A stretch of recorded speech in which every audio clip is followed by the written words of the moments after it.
want to hear about these motherfuckers. It's time to go. All I want to do is fucking eat. We're not practicing to beat somebody. We're practicing to beat everybody. Nowhere to run and nowhere to hide for 4 quarters. They got to see us in our house for 4 quarters. They got to look us in the eye for 4. This is about us and our family and our house. This is about us. This is our mentality. We ain't backing down. We ain't running. Set a tone, send a message. This is our house. Physical toughness wins in football now. And if you in this room, you got it. And if you come in here, you better believe in it. Because this physical toughness is what makes the difference. Elite focus. That's all I do to the guy across from me. I'm fixing to whip his ass. Not in my box. Not today. It's about us. It's about our family. We attack. You take that helmet and you strike them. And you strike them and you strike them. That's how you get respect. Now I am going to pick shit out of them. Physically, I want to break them. Well, fans, welcome back in. It's Auburn week. It's Auburn week. Can you feel it? There's a little coolness in the air, a little bounce in your step, a little frisky, a little jumpy, a little froggy. You know, I'm feeling it. I don't know. When people talk about me, they usually say something like this. I don't care for Auburn. He doesn't care for Auburn. No, I don't. There are 2 games in this household that really get us going every year. My game, the University of Florida. We can never beat Florida badly enough. It's like I hate them with the intensity of a billion suns. I don't care for Auburn. Mrs. Beast, though, she's constantly just letting me know. Auburn sucks. That dislike is something that is real and visceral. And we embrace it. We don't shy away from it. Now, with that said, I do respect Auburn because of the history. I do like the rivalry. It's one of my favorite games every year. One of the games that stick out to my mind, because I was in school at the University of Georgia at the time, was the 1996 game, which was Mike Bobo to Corey Allen, got us into overtime, and then Robert Edwards won the game. I mean, the first overtime game in the history of the SEC was the Dogs and the Tigers. This game has littered SEC history with important entries. No team has derailed Georgia's championship hopes more often than the Auburn Tigers. So yes, the dislike, the disdain for Auburn is very real. And we're going to get to them. I had the opportunity to sit down with Kyle of the E2C network and discuss this game. We break it down fully. So stick around for that. But before we get to that, I wanted to take just a moment just to sort of catch up on where we are, right? Where we are in the season. I mean, we're 4-0, undefeated. A quarter, or a third rather, of this season is gone. It's over. I don't know if you've been waiting for games to come that you were looking forward to, or if you just, for whatever reason, haven't been paying attention. But a third of the season is gone. If you've been watching, I hope you've enjoyed it. I've enjoyed it because we've seen this team grow and progress. We've learned more about this team every week. And the question that we're left with right now really comes down to, do I believe what you're telling me, or do I believe my lying eyes? Because perspective has a lot to do with how you view what Georgia's done so far this year. So I wanted to take a second and just sort of help frame that perspective for you. As we've mentioned, Georgia's 4-0. The defense, to this point, they've given up a little bit over 11 points a game. 11.2, maybe. It's right there. 11 points a game.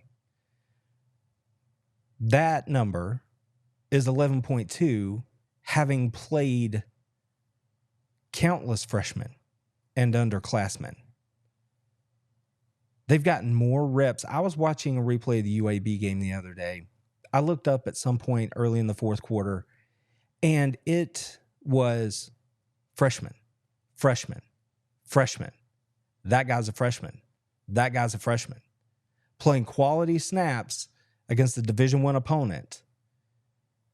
Friends, I don't know how you feel, but I feel really good about that because these are guys that as we move through this season, they're getting real game experience and reps, which is only going to add to the depth that Georgia's defense has. So that 11 number, that's a little bit skewed. Just a little bit. But I don't care. I expect that number to stick in that neighborhood or maybe get lower as we move forward through the year. The defense does have some things that they need to tighten up. They know that. They're working on it every day. I think we're going to see that. But you have to feel good about the number of young players that have seen the field for the Georgia Dogs defense so far this year. They're coming. I can see them. Fast, physical. There is a lot to be excited about on the defensive side of the ball for Georgia moving forward. Now let's talk about the offense because that's the point. That's what everybody really wants to talk about. That's the point of contention for everyone so far, it seems. If you have a problem with Georgia, it's something about the offense usually that you're going to have something to say. Let's just frame it for you. Let's take an honest look at where this Georgia offense is through 4 games. So far, this offense, called by Mike Bobo and led by Carson Beck, 2 people new in their positions, with pieces moving in and out for various reasons. So far, this offense has scored touchdowns on 48% of their possessions this season. Almost 50% of the time. Not too bad. They're averaging 41.5 points per game. Not too shabby. I mean, if I look back at my notes, that's right there at the top. The best in the history of the program. 41.5 points a game. Touchdowns 50% of the time they have the ball. Carson Beck, by the way, not throwing the ball down the field, not taking shots, doesn't know what he's doing. No, that's not the reality. The reality is Carson Beck is on pace to break the single season passing yardage record in the history of the University of Georgia. Right now, he's on pace to average 296 yards a game, 4,144 yards for the season. That would be a dog's best. That's the reality. I mean, he just had a career best 338 yards against UAB. Should have been 450. I can think of at least 4 or 5 drops. It's like I've been saying to you guys this entire season. It's about players, not plays. It's about execution. It's about doing your job. So far, this offense has been playing with one hand tied behind its back. Some of that might be by choice. Why would you put everything on tape the first 4 weeks if you don't have to? For other teams to game plan against? Why would you do that? But more than that, there's been just pieces in and out of this lineup consistently. I think the number is something like 5 preseason all-SEC players that are on this Georgia squad have missed significant playing time. I don't need to list them off. I'm sure you know who they are. And yet they are still averaging 41.5 points a game and scoring touchdowns 50% of the time. Not too bad. Not too bad. I mean, we saw what happened against South Carolina. They got the W in conference. People weren't happy. Still had to have something to complain about. So they pointed to red zone execution. They're not being efficient. So what did the team do? What did the coaches do? What they do every week? They went back into the lab, went to see the doctor, worked on those things, came out against UAB, and saw a marked improvement. 10 of 13 on third down to keep drives alive, stay on the field. 6 of 6 in the red zone last week. Piling up touchdowns. I mean, if you're looking for something to complain about when it comes to the offense, your quiver is looking pretty empty at this point. Now, with that said, they can be so much better. That is what should scare college football. That is what should make University of Georgia fans feel really, really good. Once they start to get a little bit of consistent cohesion, those moving pieces that are coming in and out of the lineup so often, once that starts to slow down and you're walking out there every week with essentially the same lineup and the same weapons at your disposal, this offense could prove to be lethal. Lethal. Now, I said in the preseason, I think these are very good, very real chance that at the end of the day, this offense ends up averaging more points than we did last year on offense. If that happens, even if they're just close to it, this is going to be a really good year for the Georgia Bulldogs. Now, speaking of the moving parts, the pieces in and out and things not, being available, you don't have all the players you would normally have. We did get some really good news on the injury front this week. Little update for you. Check out this list of names. Javon Bullard, Ladd McConkey, Michael Williams, Kendall Milton, Lawson Lucky. They all practiced this week. Now, does that mean we're going to see them all against Auburn? Well, no, of course not. But it does mean there's a chance. If, 4 of those guys show up and play against Auburn, good luck, War Tigers Plainsmen. You're going to have a different looking offense out there. Now, they would still have to get into shape, find their rhythm, all that kind of stuff. They're not going to be 100% right off the bat, but you get those guys back in the lineup, and it's going to make a difference. Especially Lawson Lucky, who may be the most overlooked name that I just mentioned right there. People have had a lot to say about Brock, how he's being used, what he's done so far this year. Just seemingly forgetting that there have really only been 2 healthy tight ends for the first 4 games of the season. That makes it really hard to run that 12 personnel that we've seen so much over the last couple of years. If Lawson's healthy enough to get back and be a contributor, that could be huge for this Georgia offense. Because he's a bigger body. That means that the run game is going to have more push. That means that the screen game is going to maybe see better blocking.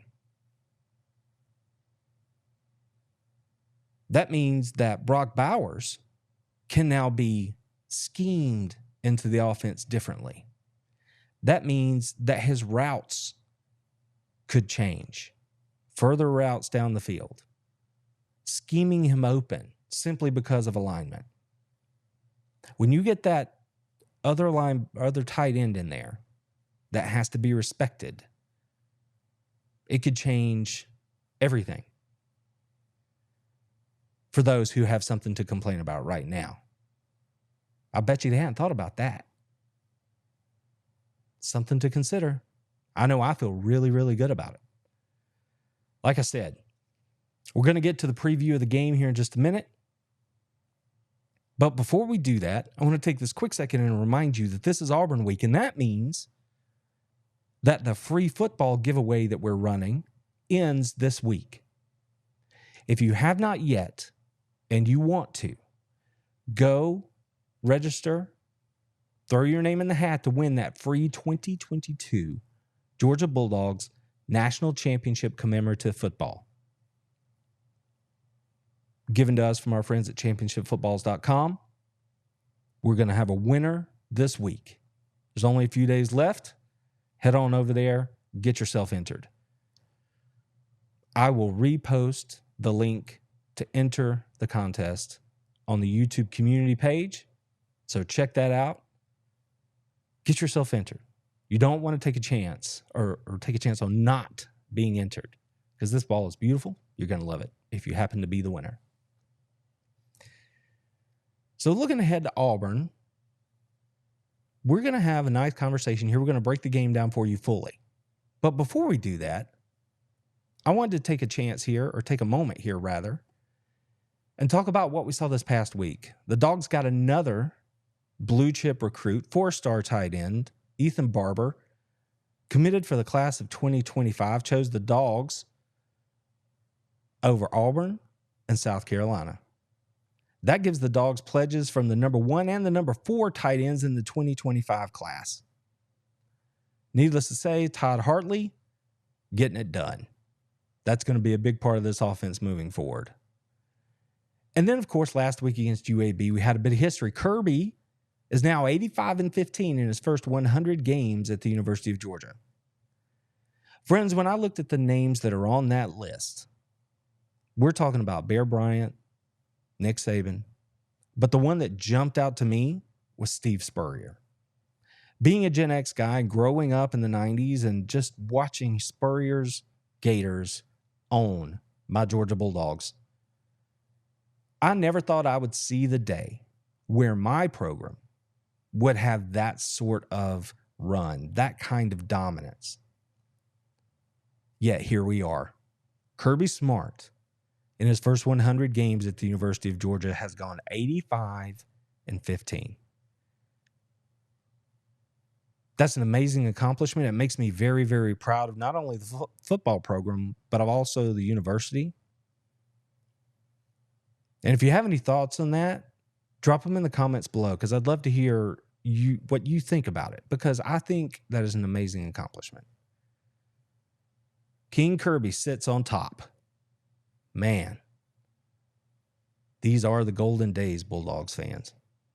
Now, swinging back around to that offense, like I said earlier, Georgia's 4-0. They're averaging almost 500 yards of offense a game, almost 42 points a game.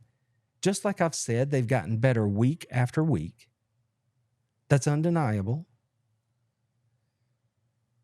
Through 4 games, the 23 Georgia offense has 10 passes of 30-plus yards. Last year at this point, they only had 5.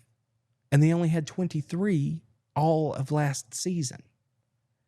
So even the shot that everybody wanted to take about not pushing the ball down the field, it's simply not true.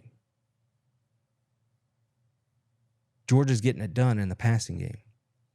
This week, keep in mind now, A Damn Beast Overall is a fairly new channel. I mean, we only started in February. So I'm still rolling out some of the things that we want to bring you guys as dog fans.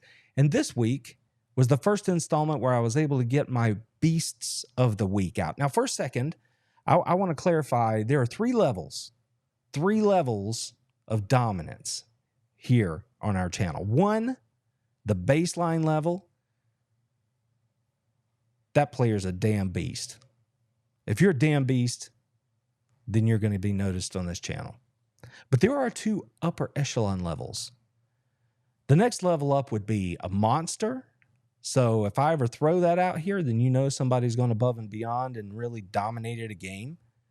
And then there's that rarefied air. And usually somebody only achieves this once their career is done. Guys like Roquan Smith, right? Nick Chubb. There's the level of creature. That guy's a creature. When he was at Georgia, absolute creature. But for the weekly games, for the seasons that roll by, beast is how we measure it. This week, it was Brock Bowers and Carson Beck. Bowers had 9 catches for 121 and 2 touchdowns. Like I said, Carson Beck set a career best with 338 yards, 3 touchdowns through the air, and he rushed for 1. I think that qualifies you for beast status. So what we're going to do, watch this space. I'm going to be, after each game of the year, I'm going to jump on here and say, drop your nominees in for our Beasts of the Week. Somebody I ought to consider before I hand out the collars. And that's what it is. They get a dog collar every week if they are named a beast for that week. So keep your eyes out for that. Watch this space. Again, that's over at the community page. So if you're not with us over here on the YouTubes, make sure that you get with us over here on the YouTubes, because as you can see, there's a nice little join button here at the top. You can join the channel for as little as $1. And then that's not only going to get you a bunch of special stuff, but you're never going to miss anything. And you're going to help me bring you the kind of content that you deserve, that you want to see, and that I want to provide. And speaking of that, this week I had an opportunity to sit down with Kyle of the E2C Network. They cover everything Auburn. They want to talk to you about the Auburn experience in every way. Help you see more of what's going on at Auburn than just what happens between the lines. Much like we here at ADB want to help you see the game and not just watch the game. I had a really good conversation with Kyle. It was very enlightening. I learned a lot about his squad as we come into this game. So right now, let's all sit back and enjoy my conversation with Kyle from the E2C Network as we break down and preview Georgia versus Auburn in the Deep South's oldest rivalry. All right, friends, welcome back in. Now, continuing along the tradition that we have here at Dan Beast Media, I'm going to bring you something that you're simply not going to get anywhere else, a perspective that only we can provide. Today, I have Kyle Loomis from the E2C Network here with us, and he's going to talk to me about these Auburn Tigers. Kyle, how are you?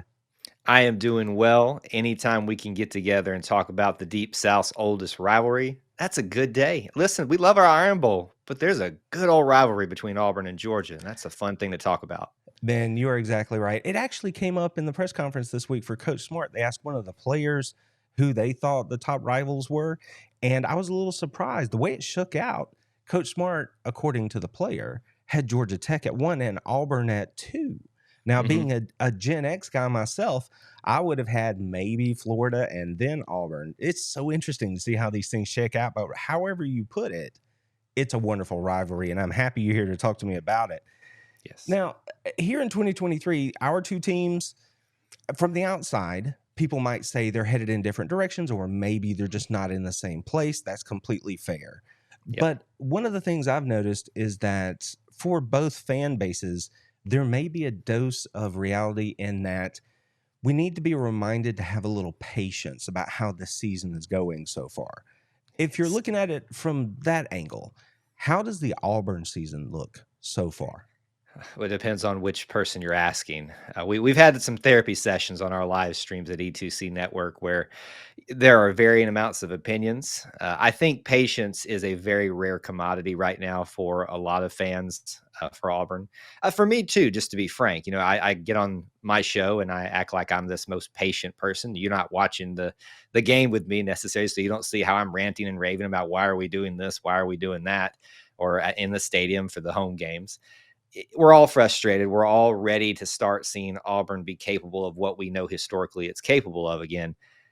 The problem is the word context. And I've been using this in my buzzword of late, is you've got to understand where Auburn finds itself because of decisions it's made in the past. We have just gone through 2 transitions in a very short amount of time that unfortunately have caused much bigger problems than maybe necessarily were going to be there.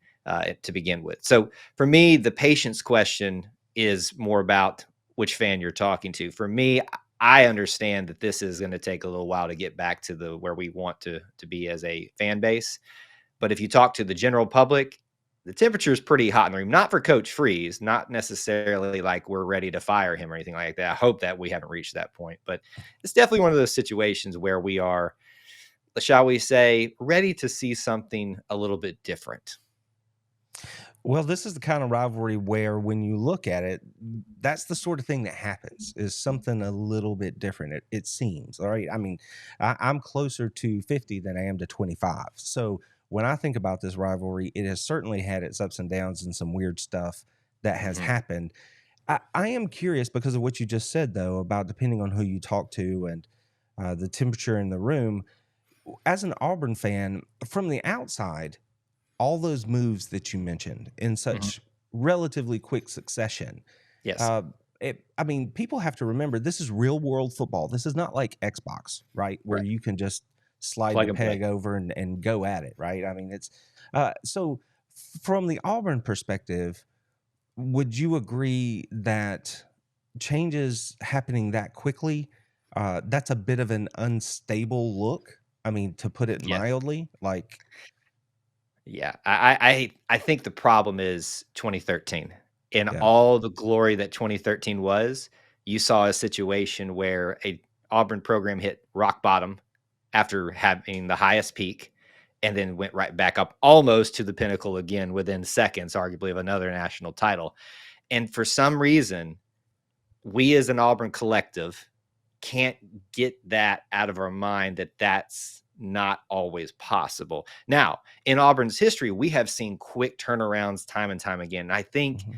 there's this, it sounds hokey to people on the outside, but there's this thing we call the Auburn spirit, and it's kind of ingrained in all of us. We all believe that we can kind of just find our way back to the top very, very quickly.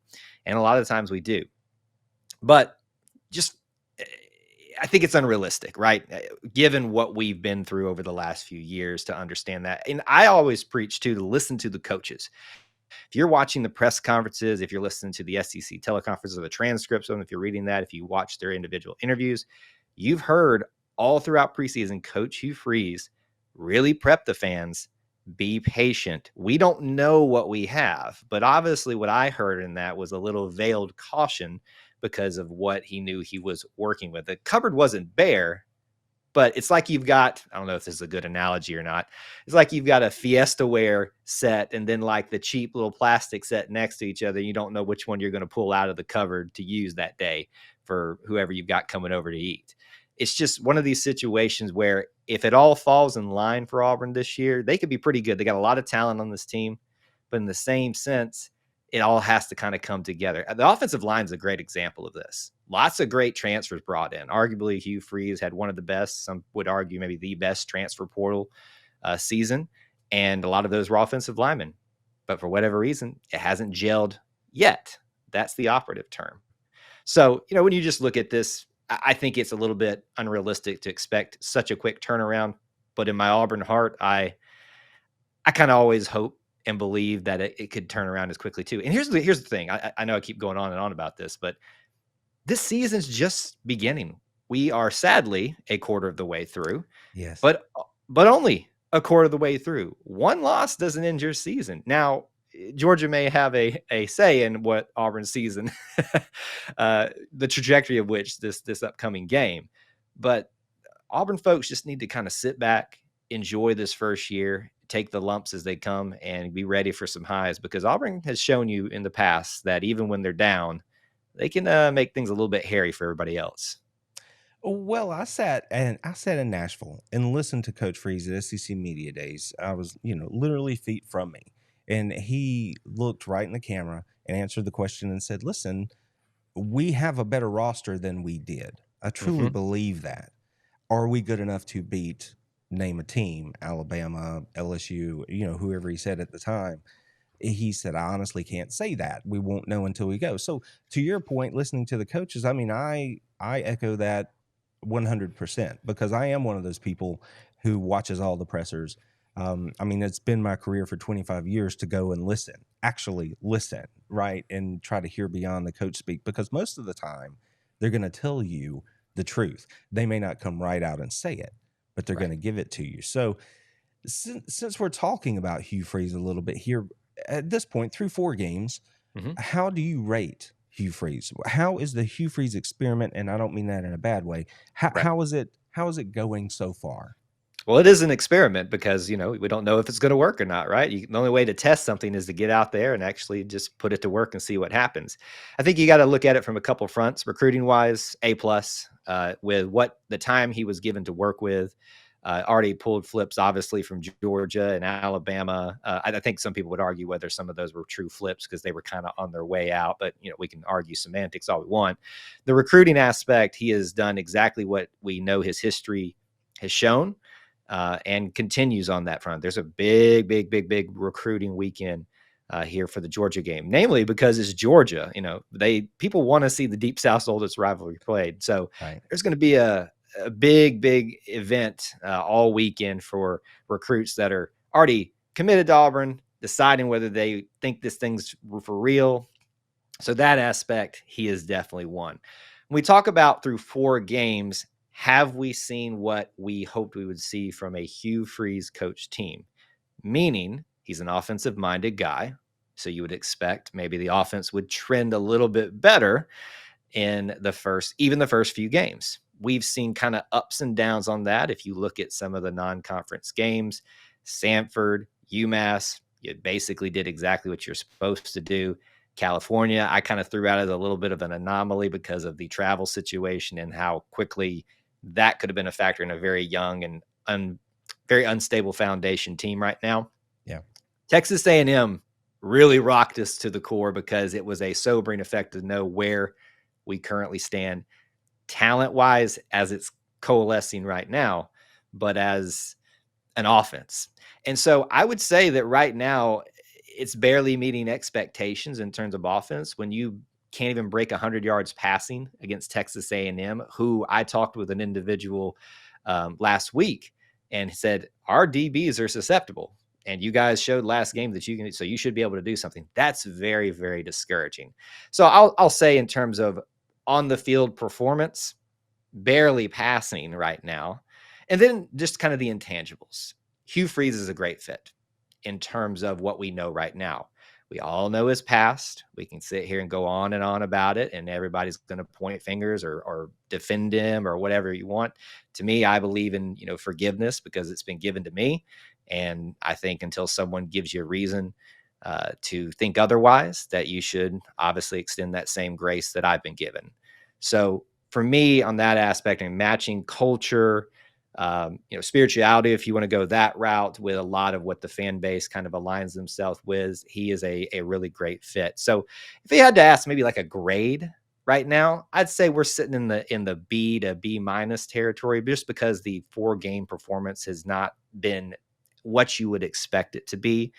That he's in no way in trouble. And I don't even think that there's really a feeling of something's got to happen now. It's just one of those things that's sobering to realize what he has to work with and what he has to do to build this team back up, this program back up to where it belongs in the SEC, because it belongs amongst Georgia. It belongs amongst Alabama. And we can argue whether historically who's the better and all that, but those are the prominent names. Throw LSU in there too, maybe Tennessee, if they can consistently keep their act together. Auburn belongs up there. So Hugh, right now, I say more than passing, just we need to see a little bit of something just to kind of bring the feelings down a little bit. Well, I agree with you about where Auburn should be, right? I mean, and in some ways you would think that pains me to say as a Georgia fan, but I have respect for Auburn just simply because of the history between the two schools and things like that, and because I've seen how it plays out on the field. Again, no team has derailed Georgia's championship hopes more throughout history than the Auburn Tigers, and vice versa. I think you could probably make that statement too.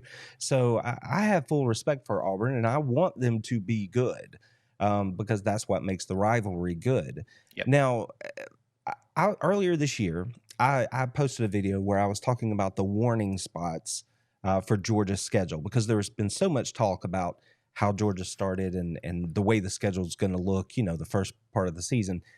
And the first game that I pointed to was not the South Carolina game, but the Auburn game. And for obvious reasons, this is going to be this team's first road trip, which, should not have been the case, but it is.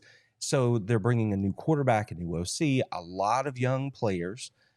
Even though it may not look that way from the outside, there are a ton of young players that are playing for Georgia right now. So this is going to be their first trip into arguably one of the, if not the, most difficult place to play inside the conference. So I put a big red flashing light beside this game and said, beware. Did I predict Auburn to win the game? I did not. But this is the kind of game where you don't know what's going to happen, so you have to be ready. Now, with all of that said, I guess you started to talk about the offense in your breakdown of Hugh Freeze, right? So more specifically down that road, what about your quarterbacks? What about that offensive line? Sort of give me a feel for what and where the offense is right now, because we all know what we saw against A&M. Yeah. The misfires in the pass game, the leaky offensive line, sort of just, let me know where you are right now. That's the $1,000,000 question, isn't it? Yeah. It is hard to really pin down what is or isn't working. Now, if you ask the general public, it's Peyton Thorne that's the problem. Or there's a sect that says Robbie Ashford's the problem because we can't decide what to do with him, or we won't let him throw the ball more. Or there's a sect that says Holden Garner is the, end all be all. It's the same thing that not even just Auburn goes through every single year. The grass is always greener on the other side, a lack of patience, which we've always discussed. To me, football is a very simple game when you cut it down to it. If you cannot win in the trenches, both sides of the ball, offensive line and defensive line, you will not win football games. Now, you may have a off game or two at those particular positions and still be able to win the game. But if you don't have consistent, reliable, trustworthy play and performance across, especially an offensive line, how do you expect a quarterback to feel comfortable and not feel skittish back there? How do you expect him to have the time to find his receivers, go through the route progressions, and not rush something into an interception or an errant throw, overthrowing someone? How do you expect your wide receivers to have the time to get open? And I'm not even talking about the running game. I'm just talking about the passing game of you need holes to be created by the offensive line. I love these guys that have come into Auburn, and especially the ones that have stayed over from the past offensive line, because they have been through everything in the past 5 to 6 years of Auburn's poor offensive line play. And I am not writing them off in any way this year. I still believe that they can get this thing in the right direction. But I do kind of sense that I'm in the minority, that I think the true problem with Auburn's offense is still the offensive line. And it's not an individual. It's not a coaching problem. It is simply, we tried to bring together all of these different pieces together on a changeover year and expected it to happen quickly. And it's just not the reality that's most common. So for me, when I assess the offensive scheme, or however you want to say it, I'm looking at the offensive line. When that play becomes consistent, when we are against real talent like Texas A&M, not saying ole and letting our quarterback run for his life at times, or just getting swallowed up. I mean, I think it was in the first drive alone, there were 2 sacks. I knew that was going to be a long day. Yeah. That's really where it ends and begins. Now, quarterbacks aside, quarterbacks, let's tackle that. Peyton Thorne has not been consistent at all. And he knows that. The coaches know that. The fans know that. I think a lot of the problems that we've seen with him have been his fault, but there's also equal amount that have not been his fault too. I'm not the coach. I'm not paid to make these decisions. So I always lean on the side of, if a coach puts someone out there to play, that means they've earned in all aspects of practice, leadership, performance, meaning that they feel like he's going to give them the best opportunity to win, to be the starting quarterback. And so if your guy that you're rooting for is not running out there, I mean, what do you think that the coach is not going to put the best guy out there that he thinks is going to win? Now, there's the argument on the other side. Well, it's not working, so why not try something else? And I get that argument too. For me, I think it's just a lot of frustrations that bubble to the top, and we need a scapegoat, and the quarterback is the easiest to blame. Actually, I love Holden Garner. I always mispronounce his name. There's like 5 different ways you could pronounce it. I'm really excited to maybe see if he can stick it out here at Auburn, what he could become. And I love Robbie Ashford too, what he brings again. I love me a good mobile quarterback. We could talk about Cam Newton for days and Nick Marshall for days. We've got some great options. Who's the right guy? That jury's still out. I'm riding with whoever the coaches put out right there. And for all I know, sitting right here at this moment, based on the press conference yesterday, is Peyton Thorne still the guy? And until he's not, I'm gonna ride with Peyton Thorne for now and support whoever comes in there at any point of the situation. So I did listen to Hugh's press conference from yesterday, and he pointed out, and obviously it's stuff that you and I know, which is that it's not any one thing; it's a combination of things. Yep. And so my question for you would be, you talked about the back and forth between the quarterbacks. Are you hearing a lot among the Auburn fan base about play calling or who's calling the plays? Because honestly, I think that's one of the most overrated scapegoats that there is out there, Yes. because at the end of the day, it's players, not plays, and it's execution. So are you hearing that, or is it really they really want a different quarterback and they think that would fix everything? I think the quarterback is the big thing. 1B would be play calling. And it's ironic because with Gus Malzahn, it changed weekly. Gus needs to call the plays. Gus doesn't need to call it. Gus doesn't need to be anywhere near the offense. Here, we're in a situation now where everybody wants Hugh to be back calling the plays. I just don't think it's fair to Philip Montgomery through 4 games, and you just played your first legitimate opponent. Sorry, Cal. I mean, I know we struggled against you, but I mean, we obviously there were some reasons behind that. But Texas A&M was the only legit opponent so far.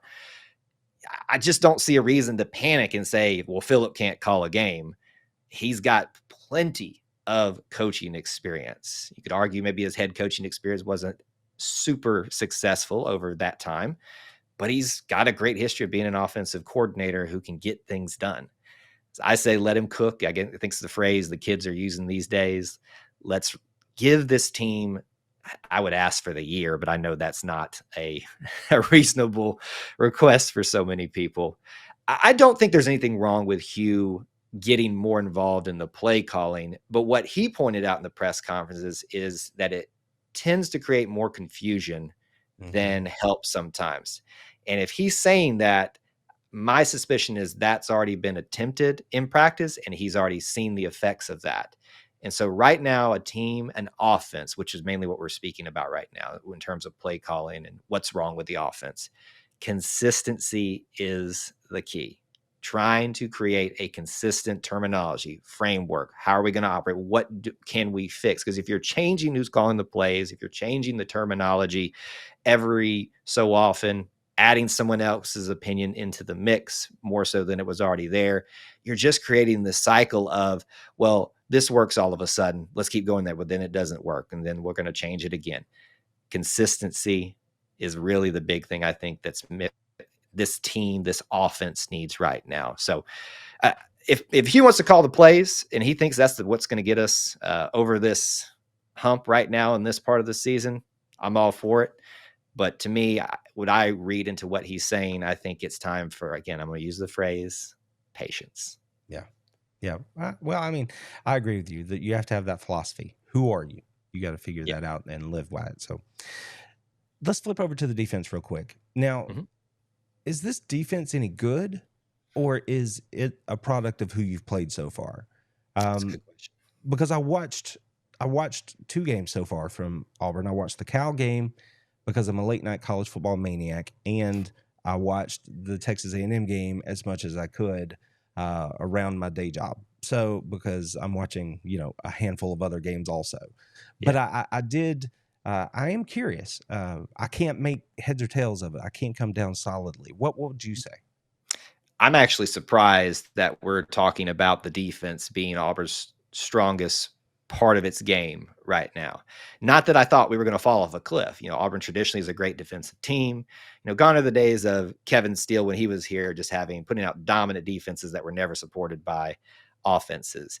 The defense, kind of backslid a little bit over the last 2 years. You can kind of understand that now when you look back at the tumultuousness that was the Brian Harsin era. And the defensive coordinator in and out switched there. But Ron Roberts, again, like Philip Montgomery, great history, can do a lot of things on defense. I just wasn't as familiar with him, and so I didn't know what to anticipate for him. Here's what I knew about our defense. The defensive back unit was stout. Veterans galore, young talent galore. Didn't know what that young talent was going to look like. Some of it looks pretty good, to be honest with you, by necessity because of some injuries that have happened, some serious and some just, typical nicks and banged up, which presented more playing opportunities. You asked the question, though, is it more about who we played, and is that really what's made us look better than we expected on defense? It's a good question. To me, that Texas A&M score is very deceptive, 27-10. To me, that game really was more of a 20-10 game. I think the ending of it felt a lot like some of the desperation ends of games that we've had over the last 2 years where the air just was literally let out.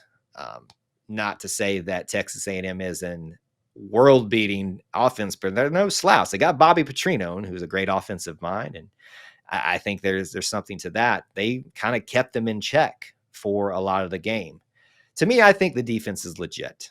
Now, how long can they maintain that level of play without any support from the offense is a bigger question. But the strength really is the defensive back group, pretty much across the board. You got names like Nehemiah Pritchett, Zion Puckett. Some of those have been injured and I think are still now kind of working through some injuries based off the last game. Young names like Kayan Lee. DJ James is another veteran that's been here for quite some time. The funny thing about this is, I know this isn't about this season, under Gus Malzahn, Auburn became kind of a quiet defensive back U of sorts, getting guys drafted and finding on NFL rosters. And it was just the most hilarious thing in the world to me. Gus Malzahn, the offensive mind, somehow created a defensive back pipeline of sorts for the NFL. But defensive backs, I think the big question marks were the pass rush. And that's kind of still there right now, but there's been a little bit more of that than I originally thought that there would be. Keldrick Falk is a guy that you really want to watch. A true freshman who just got signed in this last year is starting to really emerge on the defensive end position. I really like a lot of our defensive guys, and it's been the one thing that I think has kept the Auburn faithful from completely losing their minds was the fact that you're finding young talent stepping up. Names like Eugene Asante, he's the guy that ran the back it wasn't an interception, but it kind of looked like one. It cut the scoop and score out of the air back for the touchdown and nearly trucked Jimbo Fisher. So that's been the big surprise. Is it legit? We're about to find out. You guys are going to be the big test. Is this defense all it's cracked up to be? So I think that's a question we can answer better after this week.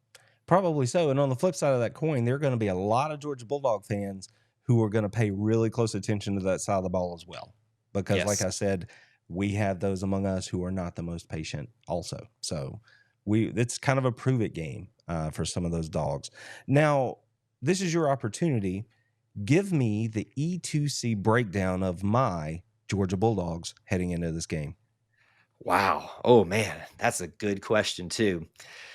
I said coming into this season that until Georgia proves otherwise, you should consider them, the favorite to win everything. The foundation that's been built by Kirby Smart, it pains me to say this, much like, Nick Saban too, is hard to argue with. And that's how you create great programs. You create great foundations, depth charts that when bad stuff happens, injuries, or someone doesn't pan out at a quarterback position, that you switch back to that next option, and there's not that big a drop off. So I know that Wonder Boy Stetson Bennett is gone. I know that there's a ton of defensive talent that has been lost to the NFL, but it's still, kind of business as usual from my outside looking in of the Georgia Bulldogs. With that being said, I think it's been a little, lackluster is not the right word, but less impressive than I thought would be in the first couple of games. But as we've talked about patience, we've talked about understanding context of this is the first few games for every team out there. No one's going to look as good or as bad as they're going to the whole year until we get through a lot of these other games. So really, this is a litmus test, yes, for Auburn, to see if we were as bad as we looked at Texas A&M, but it is a litmus test for the Georgia Bulldogs. You brought up earlier about the anticipation that Georgia's going to win this game. I agree with that. But if you are a Georgia fan, if you're an Auburn fan, if you're just a college football fan that looks at this game and says, without a doubt, Georgia's just going to run the table and we're going to be all going home super early, I will submit to you the 2021 Iron Bowl and that Alabama team against that Auburn team. That Auburn team had no business being seconds away from knocking off Bryce Young and that talented team. If you don't think magic happens in Jordan-Hare Stadium, I will submit to you also the miracle, the prayer in Jordan-Hare. Right. Crazy stuff happens, man. Auburn's got talent. That is clear. Do they have the talent to stop a Georgia team that is starting maybe to find its legs, still looking maybe to see how legit they are? I don't know. My gut says no. I'm kind of leaning a little bit less secure of a close game than I thought it was going to be at the start of the season. Carson Beck, I think, has proven to be a very capable quarterback from my perspective, outside looking in. And I think if you've got a great foundation on your other positions, especially offensively, even if he's not the most, even if he's not Stetson Bennett, that makes up for a lot of those deficiencies. The talent alone is what scares me that Georgia has. And I think that's the biggest scary thing. I'm blanking on his name right now. The tight end, help me. Brock Bowers. Brock Bowers. My gosh. That's going to be a real test for this defensive back group. And I will be intrigued to see if they can stop him and the connection that's being built between him and Carson Beck. So right now, I'm kind of looking at maybe a slow build in this game. Eventually, Georgia pulls away for, I won't call it a super comfortable win, but, in the double digits. But I do think that it's going to be one of those situations where the Tiger fans are a little bit mad and make it a little bit tough for the Georgia Bulldogs. And as you said, you marked it on your calendar as something that might be a little bit of something to pay attention to. Yeah. It's gonna be a little bit tough, I think, for the first get-go of this game for the Georgia Bulldogs. It would not surprise me. You kind of actually wandered down the road here. I was going to ask you, how does it look, right? Like, how does it look? How does the game look if it's going to be a tight game? I wouldn't be surprised if I looked up at the half and it's, there's not some huge separation. Now, as a Georgia fan, I would love to see them come out and jump on them early, force a turnover, but I just wouldn't be shocked. I mean, what was it, 2017? I think they rolled in as a number 1 team. Yep. And then they, of course, got the rematch and took care of that. But then there's, like you said, the prayer at Jordan Hare. There's just all kinds of crazy stuff that goes down over there. So if you have anything else to add to that about how do we get there? How is it tight? What does it look like from an Auburn perspective to make it that challenging game for the Dogs? It starts with turnovers, and Auburn's done that very well over the first couple games. And the last season where they struggled to create any turnovers, Jalen Simpson finally didn't have a game with an interception or safety. He's got three total, I believe, at this point, and didn't get one in his last game. I think that's going to be really the key right there, is creating turnovers, more opportunities for an Auburn offense that needs to find its footing, and much easier to do that at home.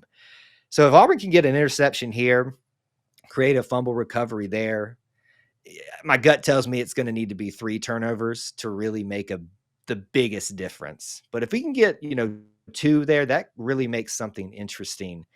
The biggest thing too is for special teams wise. Alec McPherson's not been tested a whole lot for the first time against Texas A&M and knocked down a pretty long field goal. We know he's got quite a leg. I see opportunities with the Georgia defense that's maybe might give up a few explosive plays here or there, but maybe not the actual touchdown explosive play. So Auburn would get into field goal range, and we're going to need him to knock down the points when we get the opportunity to do so. Really, it's just Auburn has to create more opportunities. They have to eliminate empty possessions and not lose the field position battle. If we get into the situation where we continue to push back, and our punter Oscar Chapman is closer and closer to the back of the end zone, Carson Beck and Brock Bowers and the rest of your talent on offense are just going to find an easy way into either the end zone or to easy points for a field goal. So to me, turnovers, field of position, the battle of field position, and things along those lines that are going to, special teams would be probably the biggest things right now, because we just don't know what this offense and this quarterback play is going to look like. History would tell you that Peyton Thorne runs out there, he looks a lot more comfortable in Jordan Hare, and he's got a history of being a pretty decent quarterback. So that might be something that makes you a little bit more encouraged. But that's kind of what I would say I'm leaning on to give me hope that this doesn't become a runaway, and this is a pretty interesting matchup. Do I believe that Auburn has the full capability to win this game? Yes. Do I think they will? That's a big question. It's a harder question to answer, but my gut says no. Oh, well, the good thing about this game, and believe me when I tell you that in my household, there is only one game that rivals this game on the schedule every year. And for me, it's Florida. For Mrs. Beast, it is Auburn, and it is always Auburn. So Yes. this one's going to be uninterrupted viewing for us come Saturday. Kyle, thank you so much for taking time to be here with me. If you will take a second, let everyone know where they can find you. Easiest thing that you can do is just type in E2C Network, the letter E, the number 2, the letter C Network. Pretty much everywhere. I will shamedly say I'm on the TikToks and doing things over there too, just trying every little thing these days. YouTube is the big kind of hub for us. If you'll find us over there, we talk Auburn football, obviously, all the Auburn sports, but what we preach here is about having the whole Auburn experience. And so we'll talk about anything, literally. The fun way we say it, if it's orange and blue, it is what we do. And I have pushed every bounds of what that means. If you liked a season of The Bachelor, where there was an Auburn contestant in it, we did a mini series about it. And I not regrettably, I kind of blush a little bit when I say that. I'm like, oh my gosh, we went there with that. But the point of that is you can find basically whatever you need in the Auburn experience at E2C Network on social media, YouTube, podcasts. We got it all for you. So there you have it, dogs. Anytime you need to keep that rivalry stoked with those Auburn Tigers, you can do it year round. Just look up Kyle. He's got you covered. Kyle, thank you so much for coming on with me. I really appreciate it. As always. Really looking forward to this. Oh, go Dogs. War Eagle. Told him, how about them fucking dogs? That's what I told him.